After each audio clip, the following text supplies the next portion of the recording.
Imagina que en este momento alguien en el universo ya sabe de nuestra existencia.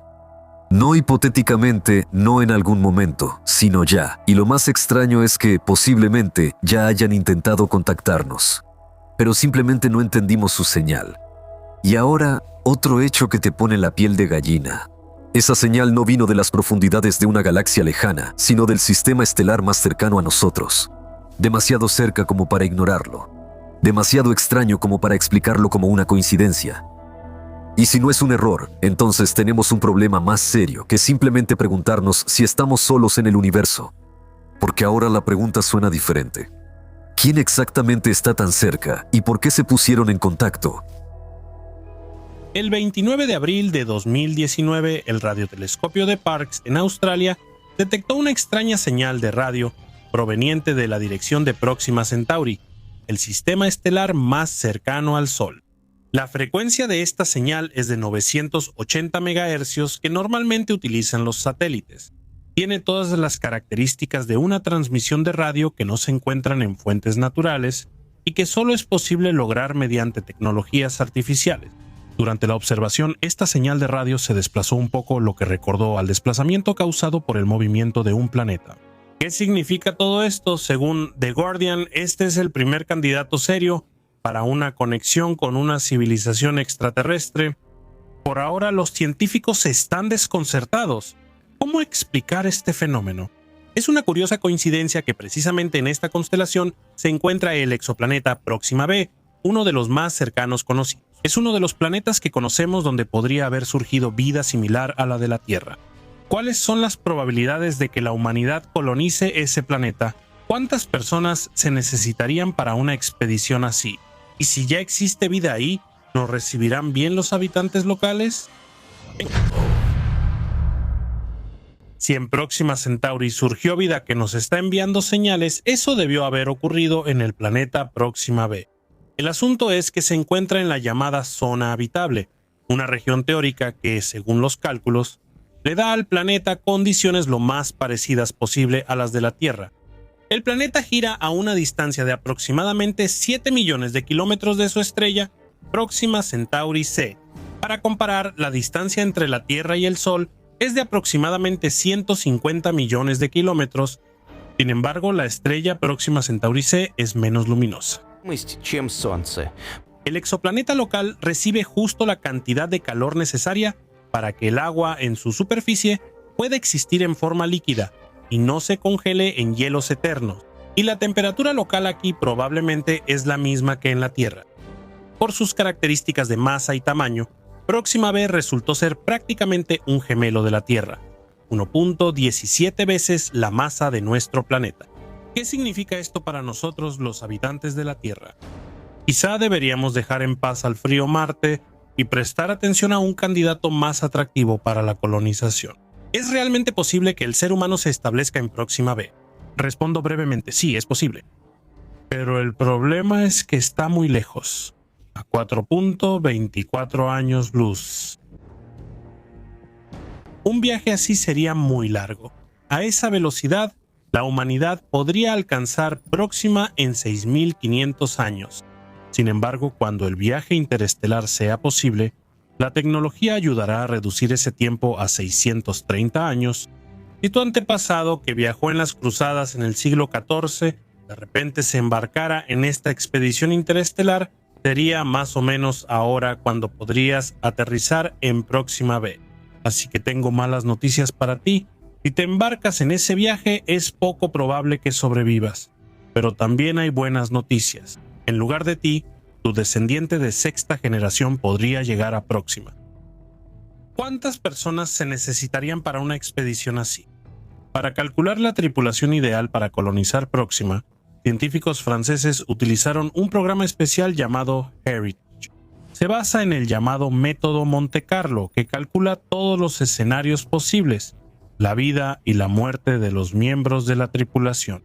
También se toman en cuenta factores aleatorios, incluso catástrofes y enfermedades, que varían dependiendo del número de personas que probablemente sean propensas a ellas. Como resultado, los científicos franceses lograron descubrir que para organizar un vuelo espacial exitoso al planeta Próxima, solo se necesitarán 98 personas, 49 hombres y 49 mujeres.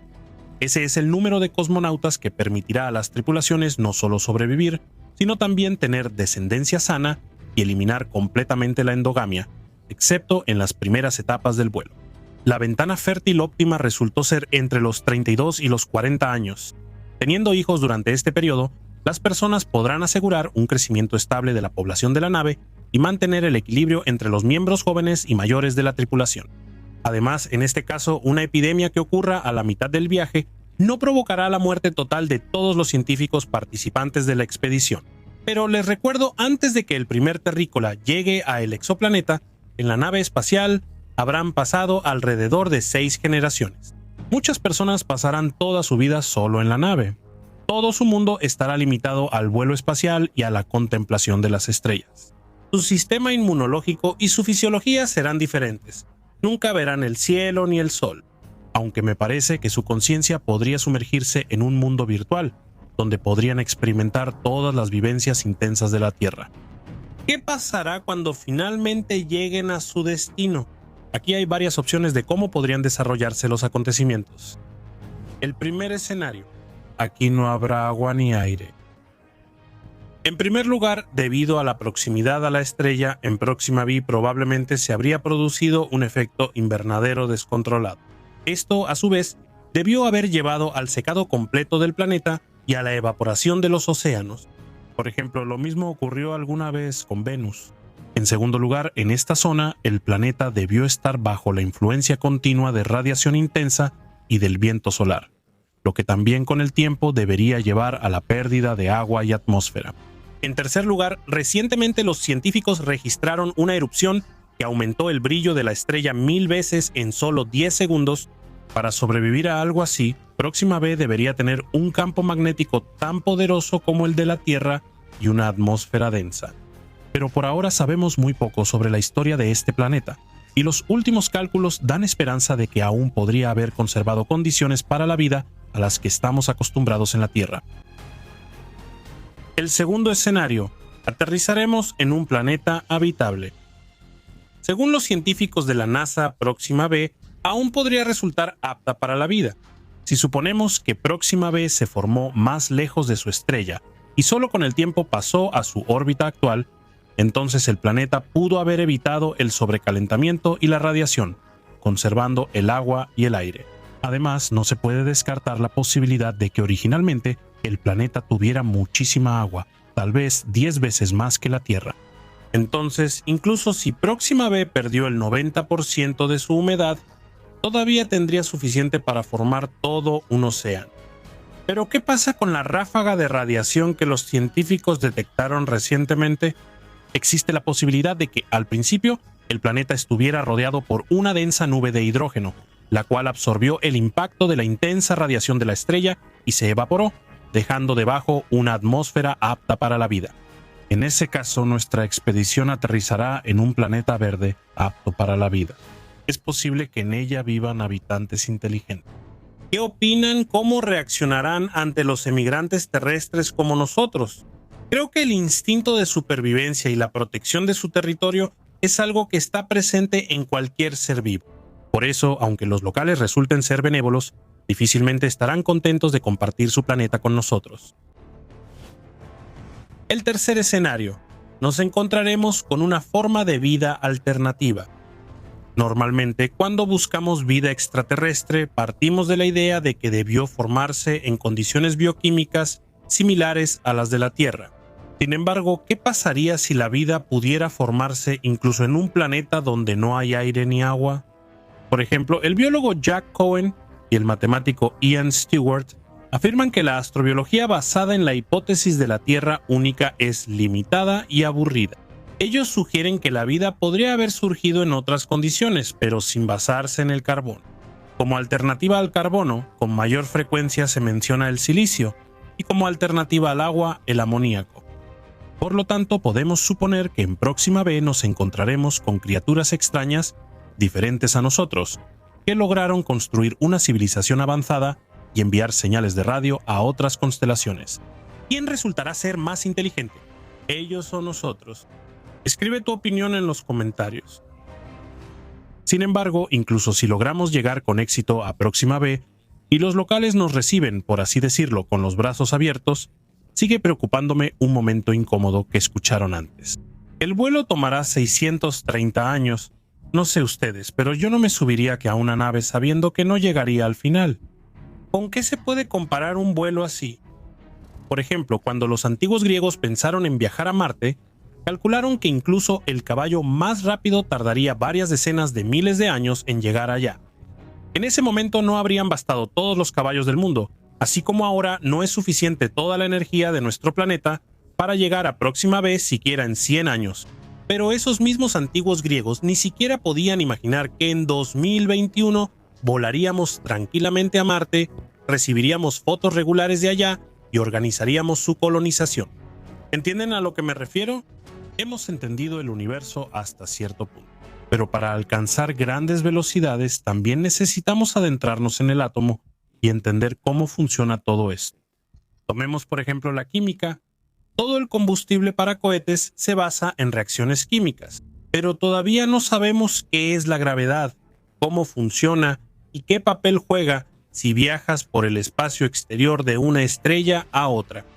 Tarde o temprano, alguien inventará el equivalente al motor moderno para viajar entre sistemas estelares.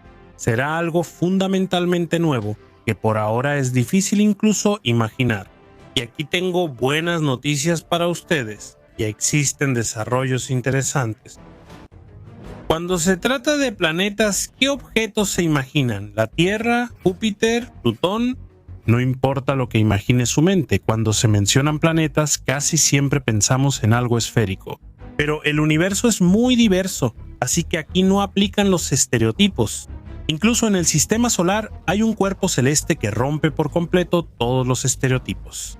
Es Haumea, que gira a 7.5 mil millones de kilómetros del Sol en los dominios del cinturón de Kuiper. Pero en este enorme toroide hay muchos otros cuerpos exóticos. ¿Por qué precisamente ella? Hay varias razones para eso. Para conocerlas, acerquémonos un poco más a Haumea. Este modesto planeta se clasifica como un objeto transneptuniano, es decir, un cuerpo celeste cuya órbita se encuentra más allá del helado Neptuno. Haumea también se considera un plutoide, un planeta enano que cumple con una clasificación específica. En particular, su masa debe ser suficiente para que la gravedad los transforme en una especie de esfera. Además, estos objetos no están obligados a despejar su órbita, como lo exige el estatus de planeta completo. Entre los plutoides también están Eris, Makemake y Plutón, expulsados hace relativamente poco del elenco principal del sistema solar. Y aquí es donde empiezan las verdaderas rarezas. Haumea es el planeta que gira más rápido en nuestro entorno cercano. Ni siquiera Júpiter, el legendario velocista del sistema solar, puede alcanzarla. El periodo de rotación de Haumea sobre su propio eje es de poco más de 3 horas. Y eso es un récord absoluto entre los objetos conocidos por los astrónomos. Como resultado, la forma del planeta no se parece a la de otros cuerpos de los sistemas estelares. Haumea es un elipsoide clásico. Desafortunadamente, por ahora no es posible observar el objeto de cerca, pero indirectamente los astrofísicos y físicos notan una fluctuación significativa en el brillo, lo que respalda esta suposición. El diámetro del elipsoide es de aproximadamente 1.700 kilómetros de largo y 1.300 de ancho. Los datos mencionados, obtenidos en 2017, se habían precisado y corregido varias veces anteriormente. El semieje de su órbita es de 6.5 mil millones de kilómetros, y la distancia mínima a la que Haumea se acerca al Sol es de 5.2 mil millones de kilómetros. En consecuencia, un año en el planeta enano dura alrededor de 280 años terrestres, casi 3 siglos. ¿Cómo se ve este extraño planeta? Lo más probable es que esté cubierta de hielo granulado, algo así como arena helada. Cuando los científicos comenzaron a monitorear los parámetros físicos de Haumea, se descubrió una paradoja interesante. Antes se pensaba que su densidad era mayor que la de sus vecinos en el cinturón de Kuiper, pero los datos actualizados obligaron a reconsiderar esa información. Los valores de densidad resultaron ser mucho más bajos que los iniciales, lo que no encajaba en ningún modelo que caracterizara un cuerpo homogéneo en equilibrio hidrostático. Por lo tanto, se llegó a la conclusión de que Haumea tiene una diferenciación radical en su composición. Es posible que dentro del planeta haya un núcleo rocoso pesado, que está cubierto como una almohada de plumas por un manto suelto de hielo. ¿Qué tan cómodas serán las condiciones en este pequeño y lejano planeta? En este asunto, como se dice, es cuestión de gustos. Y sí, si la palabra arena, que mencionamos antes, la asocias firmemente con playas calurosas, lamentamos decepcionarte. La temperatura en la superficie de Haumea no es nada playera, menos 223 grados Celsius. La atmósfera en este cuerpo celeste no ofrece variedad, simplemente no existe allí. Por lo tanto, Haumea no es azotada por huracanes ni refrescada por lluvias. El hielo granulado que cubre el planeta enano es principalmente de agua, pero tiene inclusiones poco comunes. En particular, se ha detectado cianuro de potasio en el espectro. No es precisamente un buen añadido. Entre los planetas enanos, Haumea ocupa una posición destacada y es el cuarto más grande en tamaño.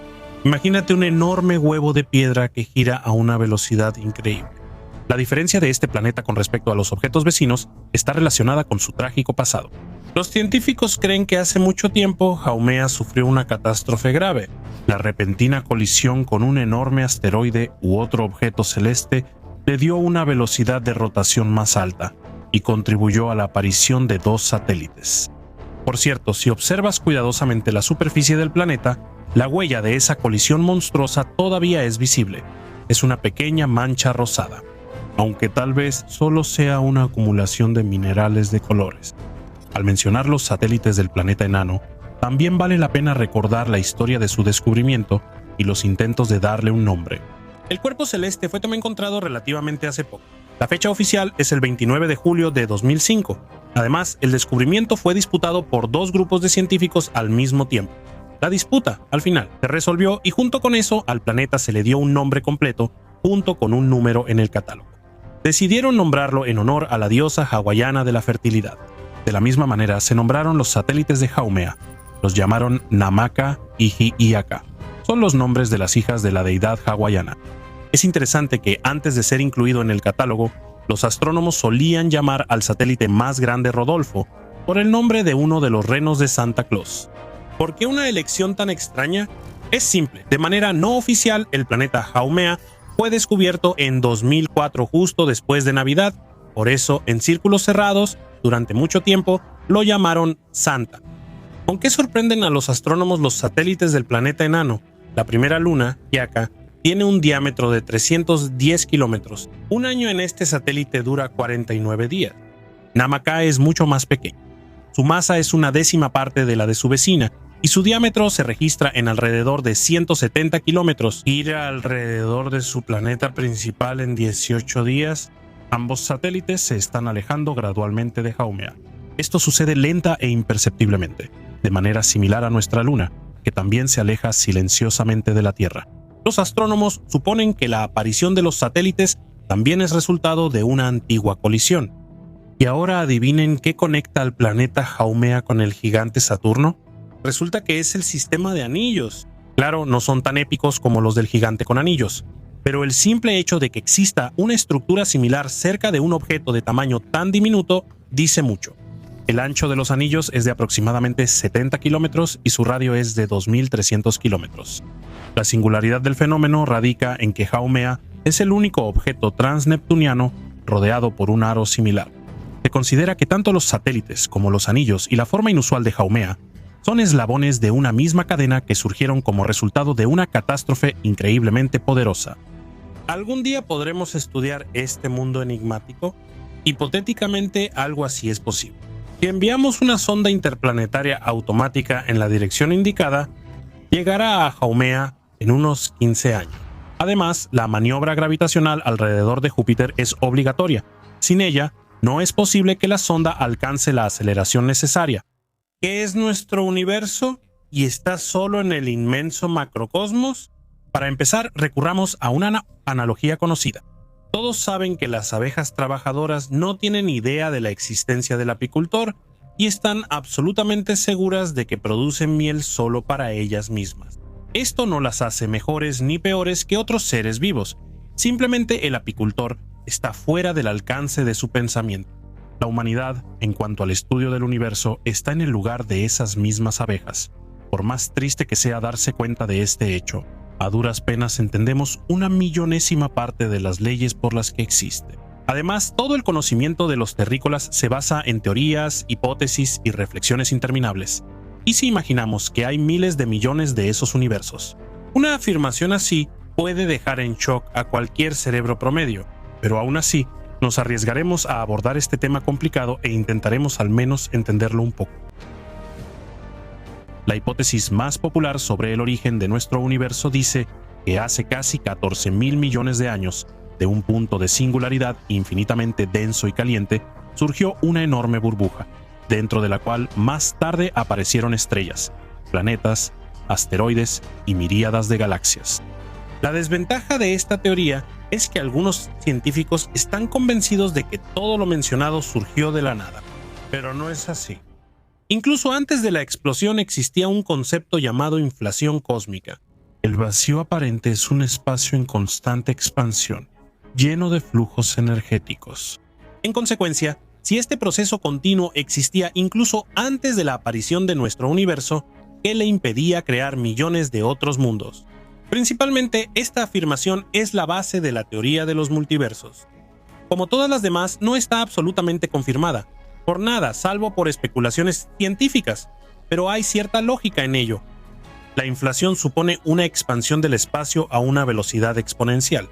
Eso significa solo una cosa: después del Big Bang, el vacío aparente se expande tan rápido que cualquier espacio curvado, ya sea una esfera, una bola o una burbuja, llámalo como quieras, pronto parecerá plano.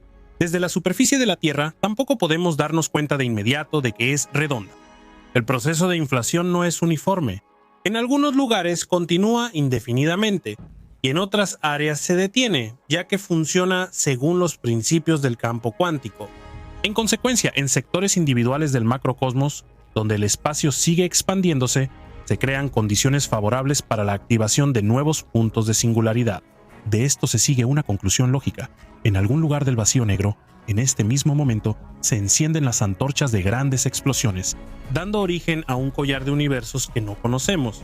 Naturalmente, en esta etapa del desarrollo científico, no somos capaces de establecer la veracidad de esta teoría, ni siquiera de observar indirectamente el surgimiento de nuevos mundos. Pero las leyes físicas conocidas suman puntos a favor de esta suposición. Una pequeña referencia. En uno de nuestros videos recientes hablamos sobre la escala de Kardashev, que describe civilizaciones de diferentes tipos. Es sorprendente, pero los representantes de una de ellas, en teoría, son capaces de iluminar cualquier multiverso, literalmente jugando con ello. Incluso una hipótesis así roza la magia. La teoría de los múltiples multiversos no es simplemente una fantasía ociosa. El difunto físico teórico Stephen Hawking la estudió seriamente. Ya en los años 80, junto con el astrofísico James Hartle, Hawking llegó a la conclusión de que nuestro universo está lejos de estar solo. Pero el momento más interesante es cómo podrían verse esos mundos ajenos. El excéntrico físico estaba listo para responder también a esa pregunta. Durante mucho tiempo, él creía que existían varios tipos de universos. Un grupo es similar al nuestro, donde hay sistemas planetarios, galaxias e incluso homúnculos gemelos del ser humano. También en el conjunto del supercúmulo existen mundos donde el desarrollo de la civilización está muy atrasado. Por eso, en algunos planetas todavía deambulan los sauropodos. También sorprenden mucho los universos que son radicalmente diferentes al nuestro. En ellos no brillan las estrellas, no giran los planetas y las leyes de la física funcionan de manera completamente distinta. Toda esta diversidad es difícil de imaginar, pero teóricamente algo así es completamente posible. ¿O no? No nos apresuremos a sacar conclusiones porque lo más interesante está por venir. La diversidad de los universos y la diferencia de las leyes físicas, sin duda, estimulan la imaginación, pero hay un problema. La teoría desarrollada no ayuda a entender en qué universo estamos exactamente, ni cómo evaluar sus características en comparación con los demás. El tándem científico de Hawking y Hartle necesitó 20 años para llegar a un consenso. Para esto, incluso se utilizó la compleja y poco comprensible teoría de cuerdas. Como resultado, se llegó a una conclusión interesante. Los mundos paralelos funcionan bajo las mismas leyes que el nuestro. La razón es simple. Los postulados físicos no surgen de la nada, se forman después del Big Bang, adaptándose gradualmente al universo en expansión. Por lo tanto, lo más probable es que nuestro mundo sea típico, lo que significa que en la gran mayoría de los otros universos, la física es similar. Pero hay otra cara de la moneda. Esta afirmación solo es cierta si las condiciones y los parámetros físicos de los grandes estallidos que generan otros mundos son idénticos a los nuestros. Si cada explosión es única, entonces los universos serán diferentes entre sí. Además, según esta teoría, la humanidad en el futuro será capaz de encontrar rastros de universos vecinos. Pero ir a visitarlos probablemente no sea posible ni siquiera después de miles de años. La hipótesis de Stephen Hawking y Hartley no es la única. Por eso, según diferentes suposiciones, también cambia la idea de cómo podrían ser los integrantes del multiverso, como a veces llaman al conjunto de mundos paralelos. Por cierto, el término en sí fue mencionado en 1895 por el filósofo William James, aunque en otro contexto. Por cierto, muchos científicos consideran la teoría del multiverso como una cuestión filosófica, ya que en esta etapa definitivamente es imposible refutarla o comprobarla. Vale la pena mencionar la teoría del cosmólogo llamado Max Tegmark, conocida como el universo matemático. Esta dice que a cada conjunto de leyes físicas le corresponde un mundo paralelo independiente. De esta manera, él creó una clasificación según la cual los universos se dividen en 4 niveles. Uno de los puntos es especialmente interesante, del que ya hablaban Hawking y Hartley. Se trata de mundos que poseen otras constantes físicas. Tegmark los coloca en branas separadas en la teoría de cuerdas. Teniendo en cuenta la cantidad infinita de branas, es evidente que puede haber un número inconmensurable de esos mundos. También en la lista de Tegmark se destacan los universos que surgieron a partir de la interpretación de muchos mundos de Everett. Este es un postulado de la mecánica cuántica que supone la aparición de mundos paralelos con las mismas leyes de la naturaleza, pero en diferentes estados. Al hablar de esta teoría, inevitablemente se mencionan los resultados del experimento de la doble rendija, aquel en el que los cuantos de luz pasan por 2 rendijas, mostrando en un caso una naturaleza corpuscular y en otro una naturaleza ondulatoria. Si explicamos la esencia de esta paradoja de manera breve, el campo cuántico, en el que precisamente nace la diversidad de mundos, se caracteriza por la superposición y por regirse por la ecuación de Schrödinger. Recuerden al gato en la caja que no está ni vivo ni muerto. Entonces Tegmark cree que todos los universos funcionan basándose en la mezcla de estados alternativos que se excluyen mutuamente. Este fenómeno se puede comparar con las supercomputadoras. Si ahora el código binario consiste en la alternancia de unos y ceros, el contenido de los monstruos electrónicos del futuro incluirá unos en estado de ceros y viceversa. Esto es la superposición que muestran los fotones de luz en el experimento mencionado anteriormente. Lo más probable es que también la demuestren los participantes del multiverso, mostrando estados diferentes entre sí y cambiándolos dependiendo del observador. De esta manera, el mundo que nos rodea es mucho más diverso de lo que parece, aunque no es un hecho que los científicos tengan razón. El tiempo lo dirá.